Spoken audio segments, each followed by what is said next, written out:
അതിർത്തി കടന്നുള്ള സഹകരണം ചർച്ച ചെയ്ത് ഇന്ത്യയും ചൈനയും. കൈലാസ് മാനസരോവർ തീർത്ഥാടനത്തെക്കുറിച്ചും ചർച്ച നടന്നു. ഇരു രാജ്യങ്ങളും തമ്മിലുള്ള ബന്ധം സാധാരണ നിലയിലാക്കുന്നതിനുള്ള ശ്രമങ്ങളുടെ ഭാഗമായിട്ടായിരുന്നു ചർച്ചകൾ.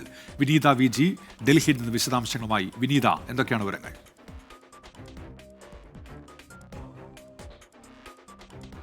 വിനീത വി ജി വാർത്തയുടെ വിശദാംശങ്ങളുമായി ഇപ്പോൾ ചേരുന്നുണ്ട്. ഇന്ത്യയും ചൈനയും തമ്മിൽ നടത്തിയ ചർച്ചയുടെ വിശദാംശങ്ങളാണ് ഇപ്പോൾ പുറത്തുവരുന്നത്. ഇരു രാജ്യങ്ങൾക്കിടയിലെ ബന്ധം സാധാരണ നിലയിലേക്കാക്കുന്നതിന്റെ ഭാഗമായിട്ടാണ് ഇപ്പോൾ ചർച്ചകൾ പുരോഗമിക്കുന്നത്. വിനീത വി ജി ഉണ്ട് ഡൽഹിയിൽ നിന്ന്. വിനീത, ചർച്ചയുടെ വിശദാംശങ്ങൾ എന്തൊക്കെയാണ്?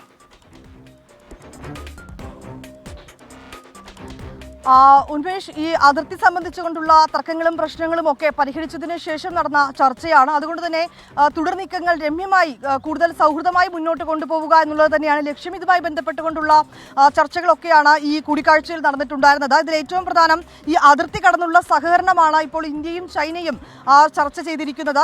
കൈലാസ്, അതോടൊപ്പം തന്നെ മാനസരോവർ തീർത്ഥാടനം എന്നിവയെക്കുറിച്ചും ചർച്ച ചെയ്തിട്ടുണ്ട്. ഇതിനായി നയതന്ത്ര സൈനിക സംവിധാനങ്ങൾ കൂടുതൽ ശക്തിപ്പെടുത്തുന്നത് സംബന്ധിച്ചിട്ടുകൊണ്ടുള്ള കാര്യങ്ങളും ധാരണയായിരിക്കുന്നു. ഇരു രാജ്യങ്ങളും തമ്മിലുള്ള ബന്ധം സാധാരണ നിലയിലാക്കുന്നതിന്റെ ശ്രമങ്ങളുടെ കൂടി ഭാഗമായിട്ടായിരുന്നു ഈ കൂടിക്കാഴ്ച ഉണ്ടായിരുന്നത്. ബെയ്ജിംഗിൽ ചേർന്ന യോഗത്തിലാണ് ഇത്തരം ചർച്ചകളൊക്കെ തന്നെ നടന്നിട്ടുണ്ടായിരുന്നത്. സൗഹൃദം കാത്തു സൂക്ഷിച്ചുകൊണ്ട് മുന്നോട്ട് പോകാൻ തന്നെയാണ് തീരുമാനം.